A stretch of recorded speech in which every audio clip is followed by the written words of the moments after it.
আসসালামু আলাইকুম, শুভেচ্ছা, স্বাগতম। প্রিয় দর্শক, এখানে একটা সংবাদ হলো, ভারতীয় এক নারী আর কি, সে আমেরিকায় চুরি করছে আর কি, ওইটা ধরা পড়ছে। ওই ব্যাপার নিয়ে কালবেলা পত্রিকায় একটা সংবাদ আসছে, আমি ভাবলাম যে আপনাদের সাথে শেয়ার করি। আমেরিকায় চুরি করতে গিয়ে ধরা ভারতীয় নারী তোলপাড়।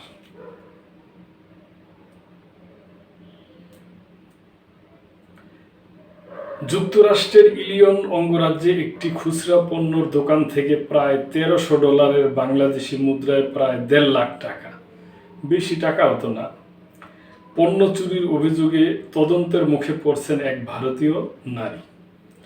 দোকানে 7 ঘন্টারও বেশি সময় ধরে ঘোরাঘুরি করার পর তিনি কোনো অর্থ পরিশোধ না করেই বেরিয়ে যাওয়ার চেষ্টা করেন।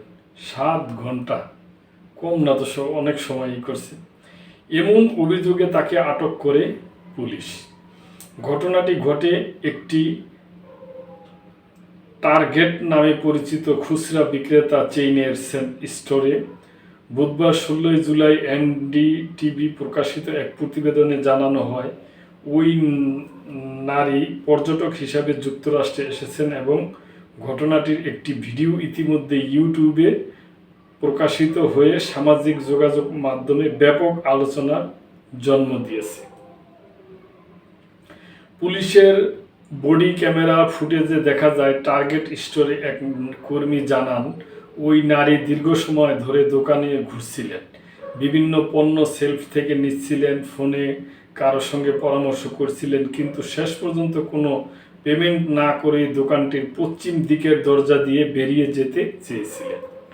এখানেই ব্যতিক্রম, যেই গেট দিয়ে ঢুকছে ওই গেট দিয়ে তো আর বের হইতে চায়নি। পুলিশ ঘটনাস্থলে পৌঁছালে ওই নারী নিজের ভুল বুঝতে পেরে পণ্যর দাম পরিশোধের প্রস্তাব দেন এবং বলেন, আমি দুঃখিত যদি আপনাদের বিরক্তি করে থাকি, আমি এই দেশের নাগরিক নই এবং এখানে স্থায়ীভাবে থাকব না।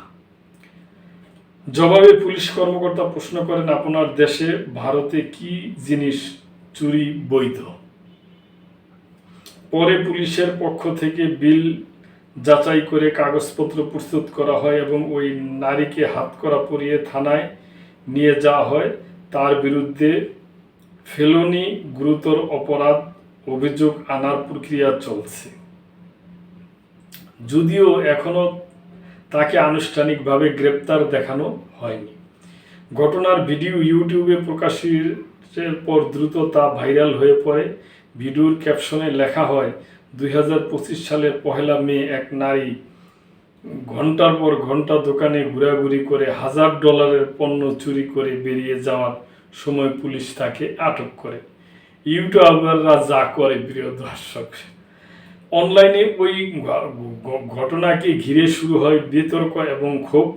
একজন মন্তব্য করেন, আমি নিজেও অভিবাসী, কোনো বিদেশি দেশে গিয়ে এ ধরনের কাজ করার সাহস কেউ পায় এটা ভাবাই যায় না।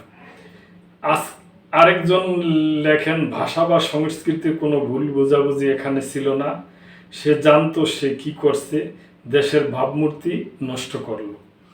একজন অভিবাসী ব্রিটিশ নাগরিক মন্তব্য করেন, আমি যুক্তরাজ্যে 7 বছরের বেশি সময় ধরে বৈধভাবে আসছি, সবসময় চেষ্টা করছি স্থানীয়দের শ্রদ্ধা করতে এবং আইন মানতে। এটাও খুব ভালো কথা। একজন অভিবাসী হিসাবে আপনি শুধু নিজের নয়, দেশেরও প্রতিনিধি। এদিকে টার্গেট কর্তৃপক্ষ কিংবা স্থানীয় পুলিশ বিভাগ থেকে এখনো পর্যন্ত এই বিষয়ে কোনো আনুষ্ঠানিক বিবৃতি দেওয়া হয়নি। তো দর্শক, এটা একটা সব বেশি টাকার পরিমাণও বেশি না, বাংলাদেশি টাকায় মাত্র 1.5 লক্ষ টাকা, এবং উনি অনেক সময় যাবৎ, প্রায় 7 ঘন্টা যাবৎ উনি ঘোরাফেরা ঘোরাফেরা করলো, কিন্তু উনি ফোনে কারোর সাথে আলাপও করছে এবং ওনার বিল দিতে খেয়াল থাকলো না, উনি অন্য দরজা দিয়া গেট দিয়া বের হয়ে যেতে লাগছিল। এটা ওই যে একজন যে মন্তব্য করছে না যে উনি শুধু পর্যটক না, একজন দেশের প্রতিনিধি, এইটাই ঠিক কথা, যে উনি এই কাজটার জন্য উনি যদি ভুলবশত করেও থাকেন, ওনার সচেতন হওয়া উচিত ছিল প্রিয় দর্শক। এখন ওনারও যেমন মান সম্মানের ব্যাপার, দেশের তো মান সম্মানের ব্যাপার আছে। প্রিয় দর্শক, আপনাদের যদি কিছু বলার থাকে অবশ্যই কমেন্ট করবেন, লাইক শেয়ার কমেন্ট করে সাবস্ক্রাইব করে চ্যানেলটির পাশেই থাকবেন। আল্লাহ হাফেজ।